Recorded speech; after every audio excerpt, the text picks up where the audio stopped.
Hey everybody, this is Rod Meldon, the Book of Mormon Evidence Guy. I'm just hitting here. Kris Kimball with Legacy Tours and Travel. Um, we kind of go way back, actually. Way back. We have been back. Yes, and all over the world. We've been to Egypt together. We've been to Israel together. We've been in the on top of Serpent Mound and all over. Yeah. North America.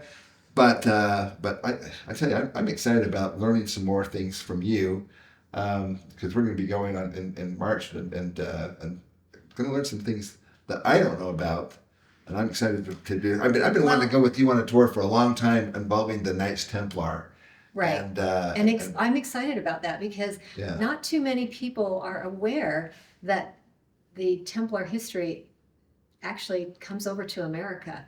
But before we hit the Templar part of it, there's a piece of history that's kind of unique in the United States because we have an Ark. There's a replica of an Ark in the United States. You've been there, right? And you didn't get to go with us on that when we did the Eclipse tour, right? So forth. But I tell you what, to go to walk up to this place and see this, just it literally takes the entire horizon. And you look up and there's this huge ark, and it's just like it's like you feel like you're there. Like, oh my gosh, this would have been what it would have been like to be back in Noah's time. And he was inviting people to come and get on this ark, and it's going to be this, all the animals were coming and everything. The Ark Encounter was just an amazing experience. I can't wait to see your face as we go there. It's going to be awesome. I've looked at it. I've gone online and looked at it, and it looks phenomenal. And it's evidence for the flood. Yes. And and how did they take care of the animals and things like it's just that's very, very thoughtful the way that they've done this. Yeah, all the questions that people have that they don't know what the answers are to. Answers are there, right? Yeah, but we know that Adam and Eve and the Garden of Eden was here in America. This is where the ark was built, and that's actually probably not very far from where it was actually in reality built, where the Ark Encounter is located. But then everything gets tossed over in the Noachian flood. Everything gets tossed over to Europe and the Great Cataclysm, whatever they call that. We call it the flood in the Bible, right? But then we kind of are looking at exploring some Book of Mormon histories, and that's kind of interesting too because there's a lot of I guess I could say theories, traditions that have Book of Mormon taking place in a lot of different areas, but we're going to be visiting sites. We've been to sites together. I mean, the Newark site is amazing. Tell me more about that. Well, basically after Noah and the flood, and then they go over to the old world, which actually would technically have been the new world, and then they end up coming back over here. This was always a promised land, and coming back, they brought with them things like the laws of Moses that they were living. Now this is Jewish people that are here in America, and they have Jewish customs and traditions. Like I noticed that you were wearing, for example, I've got my shawl fringe on. has fringes over it, which is a very Hebrew thing to do. It's also something that Native American garb basically has, the fringes on their garment, which was a commandment that the Lord actually gave to the Hebrews. But there's wonderful things that and you've seen a couple of these before, but we're going to have a lot of people who haven't seen, for example, the largest temple site in the world. Even today, it is the largest geographic temple in the world, and it's right here in America. Yeah. These ancient histories from Adamic history and all these other histories that we're going to be covering. This is these are all sacred histories. Rod, it's so interesting. These are all written in sacred records. And it's interesting. I talk to people who come from Ohio, and they've never visited these sites. They've never seen this. They're right in their backyard. And the other one that's amazing is Serpent Mound. Yes. That's one of my favorite. It's the world's largest animal effigy mound in the world, right there in Ohio. And this mound is actually known the world over. It's a World Heritage Site, kind of like the Great Wall of China and the Great Pyramids of Giza are World Heritage Sites. People come from literally all over the world to come see these sacred sites, but they don't know a lot of the background behind it. And for example, what is it? What does the serpent represent? A lot of people, when I ask who does the serpent represent, a lot of people give me an answer that actually can be partially right, but it's not completely correct. And we're going to talk about those things, and share, some of the knowledge that over the years of research that you and I have done in these areas. We've been to Egypt together. We've been and in Egypt, the Egyptians always had a dual persona for the serpent. Yes, the Egyptians did. Yes, and we're also there's some Book of Mormon things happening in the sacred grove. How does that even happen? I mean, how do you put that together, right? Well, basically you have the Hill Cumorah, which we, as everybody knows, the Heartland model basically is saying that the Hill Cumorah is the Hill Cumorah there in Western New York. And if that's the case, then there were battles that happened there. But the Nephites had a certain amount of time to kind of prepare for those battles. Lamanites actually allowed them to gather the people together to make some semblance of fortifications. Yeah. Where are those fortifications? It turns out that right next to the temple in Palmyra, and even in the sacred grove, we'll show you some of those. You've taken me there. It's just astounding to see that those things are still there. They still exist. And so that basically, when it comes down to American history, you've been to some sites that I haven't been to. And I'm so excited to go, for example, when the Pilgrims first arrived here to Plymouth Rock. But there's place there by Plymouth Rock. Everybody goes to see Plymouth Rock, but I'm really excited to see this other monument there that Kurt Cameron had in his show called Monumental. The National Monument of the Forefathers. Okay. I'm so excited to see that. Yes, I am too, because I've been so frustrated knowing that I was at Plymouth Rock and didn't realize it was so close. And they didn't take you there. No. And so we're excited to visit that. And there's a lot of symbolic inscriptions on that. And that's going to be part of our American history tour. But before we get into, that's going to be part of our American history experiences that we'll have. But I think it's fascinating that the Knights Templar were here in ancient America, in early America. Okay, and there's evidence of that, and we're going to see some interesting sites like Newport Tower. Have you been there? I haven't, but I watched the History Channel it's called the America Unearthed, and Scott Wolter of America Unearthed actually went there, and there's some really fascinating things that I wasn't sure if I 100% understood the significance of those. Without the deep background and the Knights Templar that you have, this is going to be fascinating. There's been a lot of different histories or explanations. They've been trying to explain this Newport Tower. Something about a windmill. Why is it there?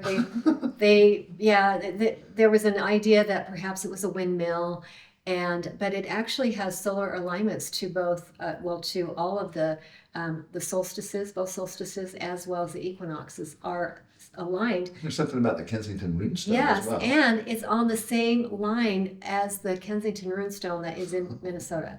Wow. And so that's not by happen chance. I mean, that is very deliberate. And if you've studied any of the Knights Templar, if you've been on our other tours where we are exploring the Templars that are in England and in Scotland and France, there's tyranny with the Catholic Church at the time.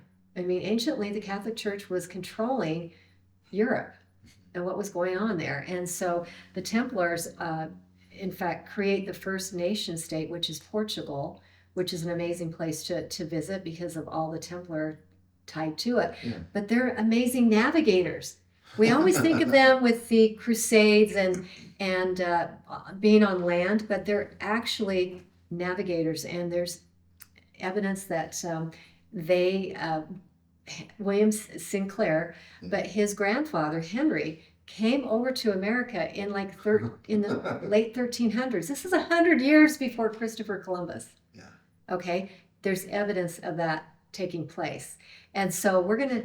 This is some of the final chapters, really, of the Knights Templar from Europe coming over here. It comes over here. These are where some of the final chapters were written over here. Yes, yes.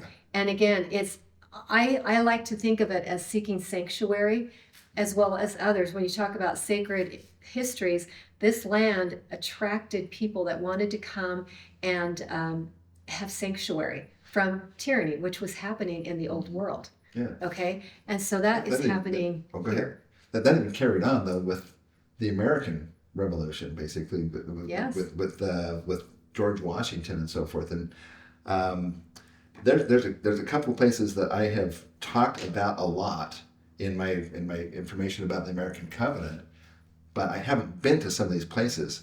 Yeah, I've been to Liberty Bell in Philadelphia. We're going to be going to Philadelphia and Liberty Bell and the where the founding fathers first were meeting and so forth. Constitution Hall. Gotta go there. Yeah, gotta do that. But there's a couple other things there that are fascinating that we're going to go see. Can you tell us a little bit more about some of those places? Yeah. So in addition to the rich history of Philadelphia, of course, we're also going to be going into Massachusetts and Boston particularly, because you always hear these stories of Paul Revere, and then you've got the Battle of Lexington and Concord and the shot heard around the world.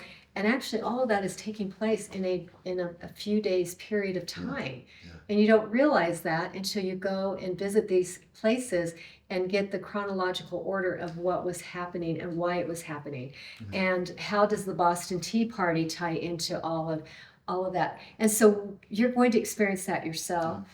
And I've been to New York I also, but I didn't go to a couple of the places that are so important now. Oh, yeah. With this covenant information, Federal Hall and also the St. Paul Cathedral. Yes, and if Federal Hall is open, you can't always say that it's open when you're there, but if it is, you can actually go in and see the Bible. Yeah. And it's open to the page that George Washington, it's a Masonic Bible, took his strength on. That's at Federal Hall. And then what's the first thing he does as president? He walks his cabinet down to St. Paul's Church to evoke the National Covenant and dedicate this country to God. Yeah, and there's some really fascinating things that we're going to talk a lot about there that happened at the time of George Washington's inauguration. The St. Paul Cathedral owned quite a bit of property there, which later on was sold. It was sold a couple other times and so forth. And then they developed a couple of buildings, actually. The Twin Towers. Oh, right. Were built across the street. Right on the land that was owned by the church at the time when George Washington invoked this covenant with God on America. And we're going to be talking about all of that and what the significance is of the Twin Towers and the attack on the Twin Towers on 9/11. And this covenant with God, the place of the invocation of the covenant becomes the place of the sign of the revocation of the covenant.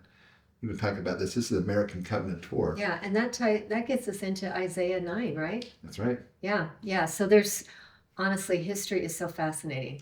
History has gotten a bum rap. And I think it's because history has been manipulated. History has been canceled at times, and it's been changed to serve a narrative of those who conquer and so we don't always get what we've been taught in school. I know most all that I've learned I've learned on my own, outside of the classroom, outside of a textbook, because you have to go to the site. Yeah. You have to go to the site and get the local histories that the people talk about. And that's why traveling in person is so important. Yeah.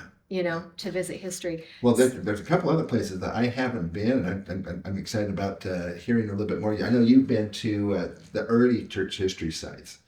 And so going to... Well, the earliest one that you could go to would be Sharon, Vermont, right? Sharon, Vermont, yes. The birthplace of Joseph Smith, right? Yeah. And that is such a beautiful area of Vermont, just so gorgeous in the trees. And the Smith family owned a lot of acreage up in that area, and it had been their place of... They've had it for generations. In fact, dating back to the Revolutionary War, which will tie into these other histories that we're talking about. How all these histories do intersect with each other. Exactly. And so it's kind of interesting because in my research, I found out that Joseph Smith is the only Smith child that was born at Mount Not Mount Vernon, at Sharon, Vermont. Yeah, there we go. At Sharon, Vermont. And so, why is that? There's got to be something attached to that. I don't know the answer to that, so I'm looking forward to learning about this. Yeah, we're going to kind of delve into that. Now, I haven't actually been to the Piece of Restoration site, but I have a dear friend of mine, Steve Glenn, who's was in my ward there in Provo, and he and his wife Pat actually bought and owned the and I can't remember what's the name of the two homes that are right there together. There's Josiah Stoll and yes. Joseph Knight. Joseph Knight home, and it's right there on the Susquehanna River. This is the area where Joseph and Emma kind of had their fledgling romance. This is where they met and had the courtship. And this is, in fact, in the Josiah Stoll home is, I believe, the one that has the fireplace that Emma and Joseph were actually married in front of, and they have the original mantle that is still there. That we're going to be able to go and see those sites. And what's cool about these sites are off the beaten track, and so they're places that. I don't know if you know when you're on tours, do this. Yeah. When you're on tours, you can get mobbed with people showing up at the same time, obviously, right? Mm-hmm. Nobody goes to these particular sites. And even the Susquehanna River is so beautiful. And it's a pretty area, and it's near this the southern part of New York, which is the Colville area, and there's a lot of history attached to Colville. Yes, they're very historically known, and these particular saints had the strongest testimonies of Jesus Christ, and they were stalwart in the church. And why is that? What happened up there? I mean, it's just kind of interesting. Exactly. Yeah. But it's a really interesting area, and there's some history that we'll be able to look at that we haven't heard of before in regards to a temple site that's nearby. And so I'm excited to talk about that and show you. You were telling me about that. Vicinity of it. Yes. What? There's in Pennsylvania. Yes. I know about Far West. Yes. And some of the other temples that were built in Kirtland and Nauvoo. But this is an interesting one. I'm excited about hearing. Yeah. In fact, this is where Joseph Smith had a lot of revelation. In fact, I believe it's referenced as the field of vision, where he had a lot of his in the teachings of the prophet Joseph Smith, that unfortunately is out of print, but you can still get that book. But a lot of his revelation experiences are in that particular book, but it happens up in that area. So it's a really, really fascinating part of early church history. Yeah, well, we've both been to a lot of these church history sites that we're going to be going together, but for the first time, well, actually, I was able to go this past year with on the Eclipse tour to Nauvoo and Kirtland, but you haven't been there since the church just purchased the Kirtland Temple and the Nauvoo, the red brick store and the mansion house and so forth. And I'll tell you, it is a different experience going there to these sites. My hats off to the Community of Christ who've been taking care of these sites and have done a really They've done a great job because they have such a little budget. Yes. They don't have much money, and they've done the best they could. They've loved these sites. But I've been very concerned about the Kirtland Temple because if just the slightest earthquake there, it's a rubble stone construction. We'll talk about that, show you some actual things there. But there was a small earthquake just about 10 years ago, and just like a 3.4, 3.5, and it caused cracks all over the temple. Shoot. Yeah. And so now, since the purchase of the temple, they've actually shown us some steel beams and so forth that have been put in place, and now they're locking things together. So it's a lot in better shape now, and would be more able to withstand some seismic activity, basically. Well, I'm hoping if they reinforced it, that it will allow more of the visitors to the temple to get upstairs to that third floor, because that was Joseph Smith's office, and that's a very, very special place. That's where a lot of the ordnance work was done, was up there. Yeah, the original School of Prophets was up in there. Yes, so that is definitely a place that hopefully we'll be able to have access to. If they've reinforced the floor, that was the biggest concern, is it just couldn't withstand a lot of body weight. Yeah. And so just small groups of people could go up there at any point in time. But And our tours were usually too big to come up there, so it's going to be nice to do that. But also, right next to it is Joseph Smith and Emma's home that they lived in. The church actually purchased that, and then it had been added on to several times. They've actually kind of taken that back down to what it would have been essentially in the Kirtland period when Joseph and Emma actually lived there. So it's pretty neat to be able to go through that home now and see how it was. I've not been there. And then also, then if you're going on down to to Nauvoo, and the red brick store now is owned by the church, and again, the Community of Christ want to give them kudos and hats off for what they've done. But it was very difficult. They didn't have a lot of people there to be able to take tours. So you did maybe 3 or 4 tours a day typically. And it was difficult to get on the tours, and you had to be on their tour, or you couldn't go in. Now, since done by the church, the missionaries are there full time, and you can walk into each one and go see the red brick store and the mansion house and places that a lot of people weren't able to go and see in Nauvoo because they were just, it was too inaccessible. And so this is going to be fantastic. I'm so excited, Kris. I'm super excited. Go back and see these things. Looking at all these histories all combined into one tour. Mm-hmm. I don't think there's ever been a tour like this. No, not at all. So I'm super excited to travel with you and to share what we've learned together, but also what we've learned separately, and share that with others. So it's going to be great. This is going to be a great tour. So I'm excited about just traveling with you. Just kind of doing a mind meld. Learn more about these Knights Templar and so forth. It's always fascinating. And I'm also fascinated by the future of America, and these are 5 sacred histories that happened here, but there's this covenant with God that's been here since Adam and Eve in the Garden of Eden. And each time one of these histories happens, there's an individual, a person that basically that invokes the covenant afresh or anew. Whether the Jaredites, with the Nephites. With George Washington, and and even with the Templars, when they're coming over, the Europeans were the ones that seemed to have the abrasiveness more so with the Native Americans that were here, and it turns out that a lot of the Templars they actually married and intermingled with the Algonquin, and the Algonquin would only do that if they believed the same way. They had the same sort of beliefs. And so it's really interesting that you have the Templars leaving that Christianity that was in Europe at the time, which would have been the Catholic Church, right? The tyrannical church at that time. But they're seeking a place where they can have their sanctuary and worship really God the way that they would worship God. But it actually seemed to be the same type of belief system that the Algonquins had. So it's not uncommon to have there's a particular author, his name is William Mann, and he has both Templar lineage through his father and through his mother. He's Algonquin.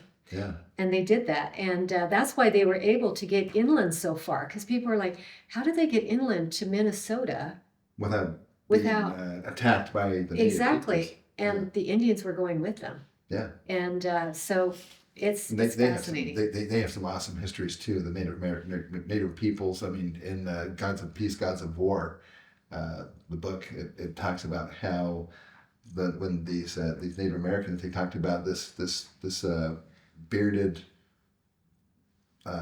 basically like a god that came to them and taught them how to live peaceably among each other, proper roles of government, and we're going to talk about the connections that had between Benjamin Franklin and Thomas Jefferson and these Algonquin tribes that were there in New York, and how they actually went to these tribes to learn about how is it these 5 tribes were able to live in peace among each other and not kill each other off.